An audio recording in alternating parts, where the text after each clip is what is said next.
सभी देवता लोग अंत में भगवान की स्तुति किए। कैलाश पर जा करके नारद जी महाराज अब पूछते हैं ब्रह्मा जी से कि हे ब्रह्मदेव, दक्ष यज्ञ में सती जी ने अपने देह को त्याग करके फिर कैसे पार्वती जी के रूप में जन्म लिया और हिमाचल कन्या में क्यों बनी, फिर कैसे तपश्चर्या करके भगवान शिव की पत्नी बनी।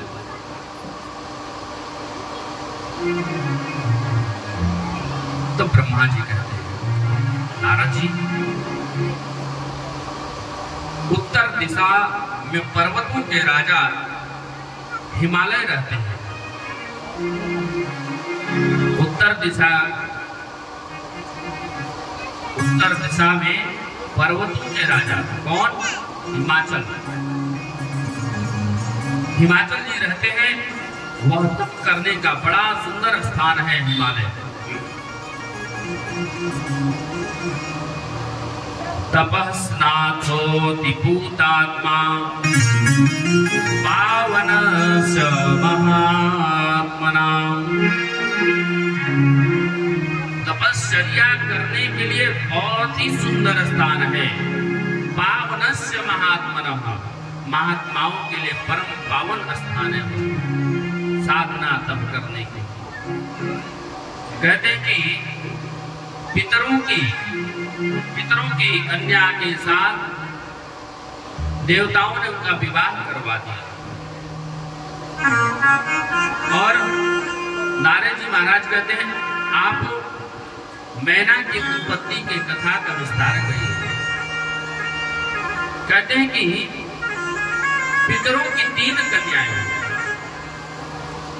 मैना, धन्या और कलावती, ये पितरों की 3 कन्याएं। तब ब्रह्मा जी कहते हैं कि मैं तुम्हें मैना की उत्पत्ति का कथा विस्तार से सुनाता हूं। कहते हैं दक्ष की 60 कन्याओं में एक कन्या का नाम था स्वधा, जिनका विवाह पितरों के साथ किया गया।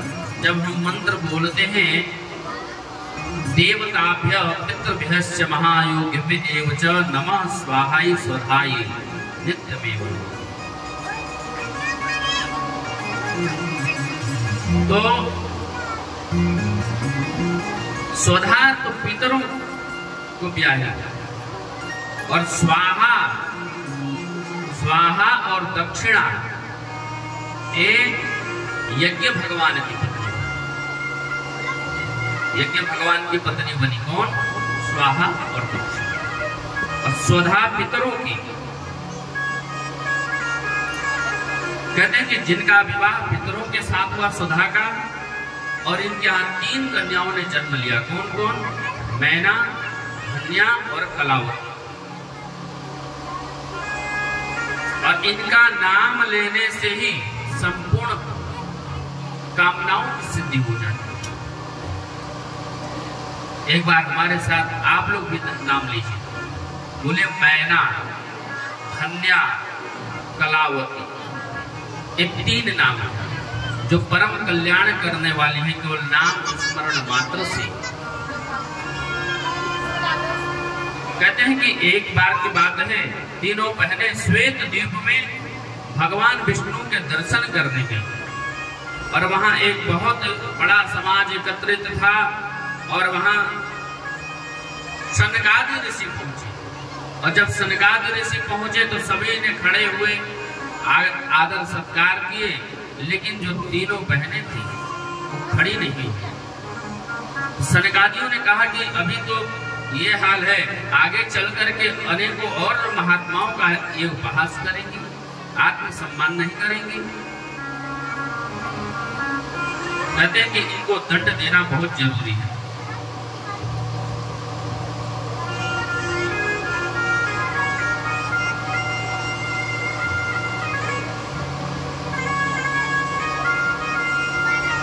तब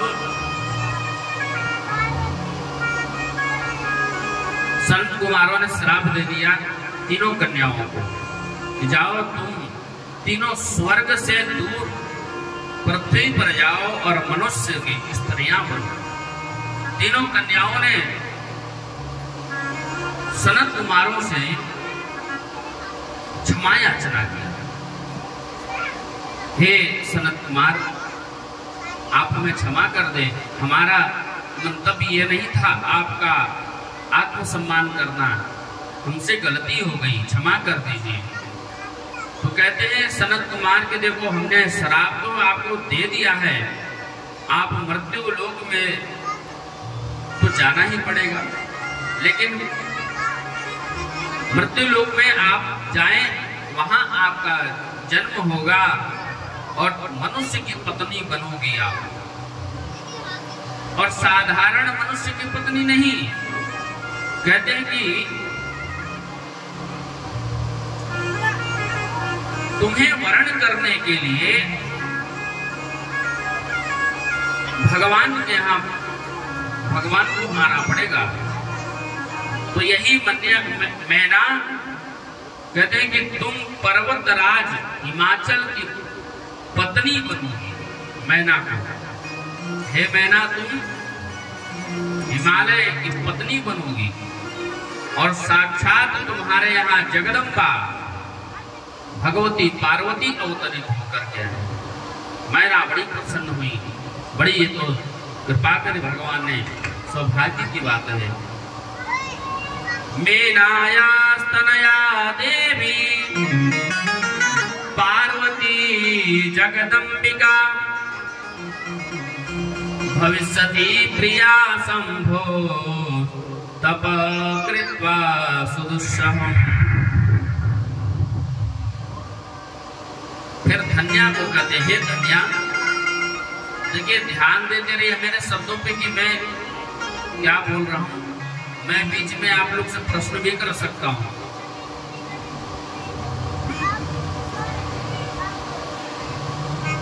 मैना किसकी पत्नी, किसकी, इनके यहां कौन आएगा पुत्री बन करके? पार्वती जी। सही बोल रहे हैं? नहीं ऐसा तो नहीं अभी गलत बोले।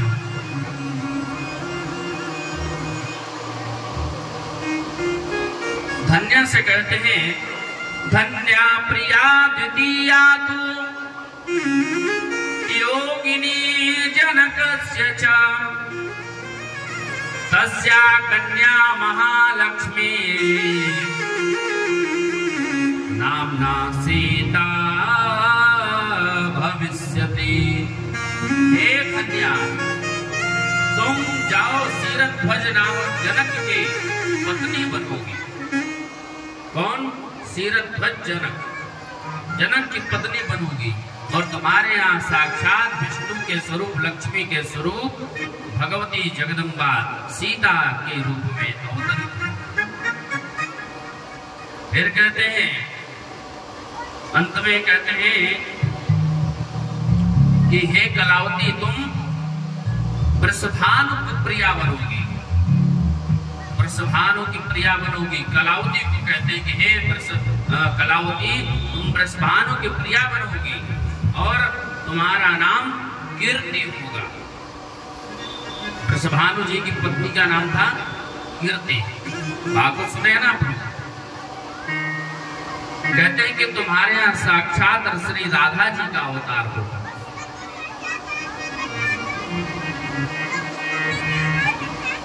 अंत में मैना कैलाश धाम को गई और धन्या वैकुंठ धाम को।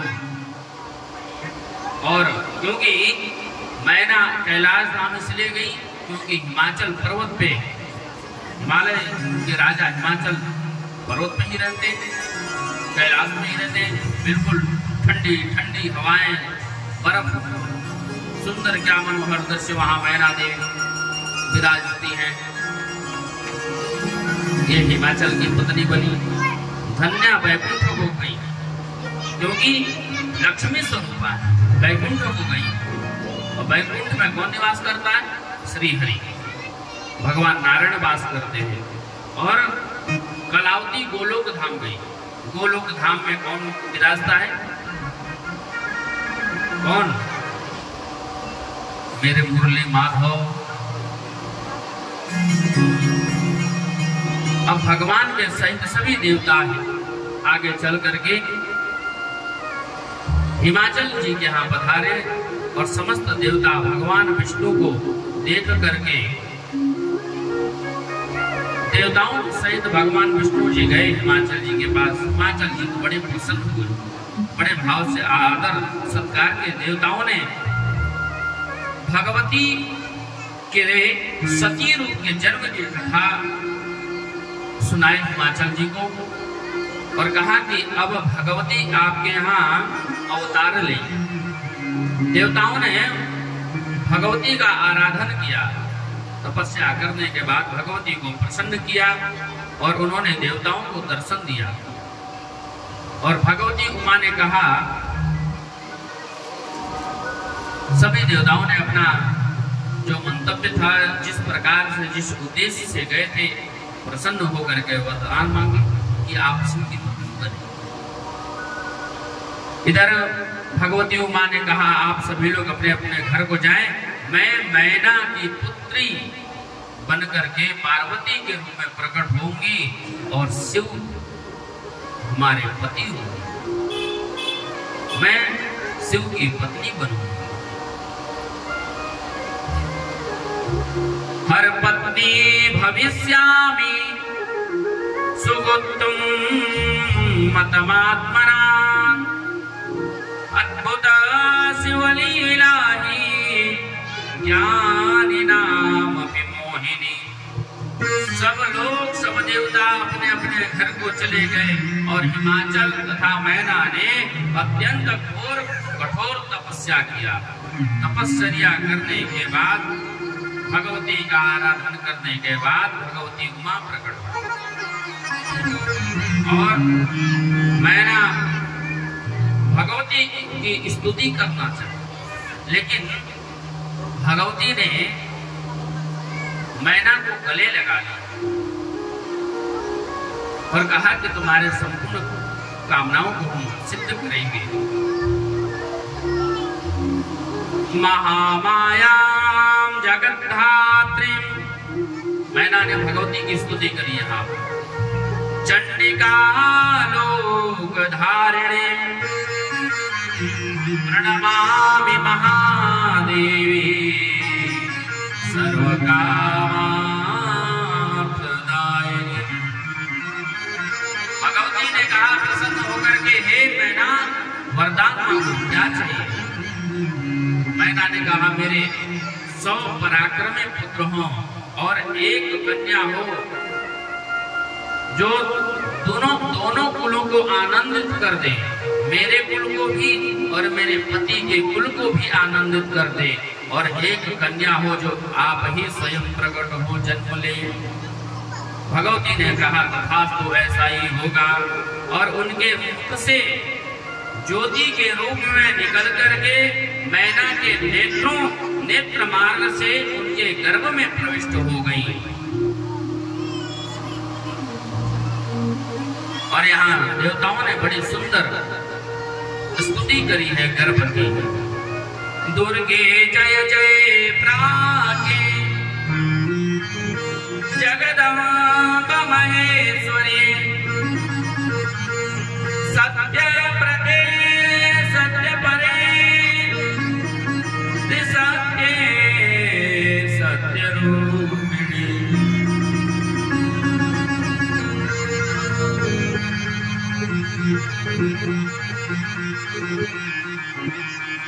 फिर क्या कहते हैं? सत्यस्थे सत्य सुप्रीते सत्य योने च सत्यतः सत्यवक्ते तत्र नेत्रे प्रपन्ना शरणं च ते। देवताओं ने बड़ी सुंदर गर्भ की स्तुति करी और यहाँ पर बड़े भाव से संकीर्तन हुआ। देवताओं ने बड़े सुंदर संकीर्तन किया है। क्या दुर्गति नाशिनी दुर्गा जय जय, दुर्गति नाशिनी दुर्गा जय जय, दुर्गति नाशिनी दुर्गा जय जय, दुर्गति नाशिनी दुर्गा जय जय, काल विनाशिनी काली जय जय, काल विनाशिनी काली जय जय, काल विनाशिनी काली जय जय, काल विनाशिनी काली जय जय। दुर्गा माता की जय हो, पार्वती मैया की जय हो।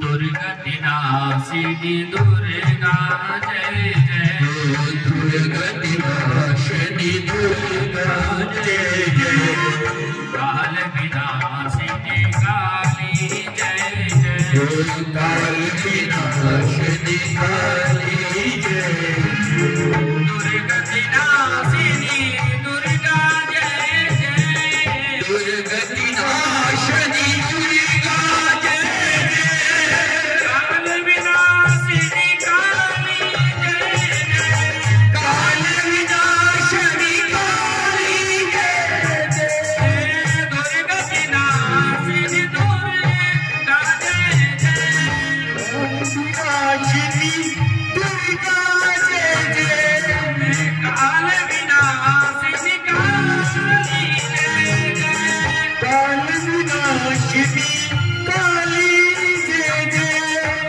काल विनाशिनी काली जय जय।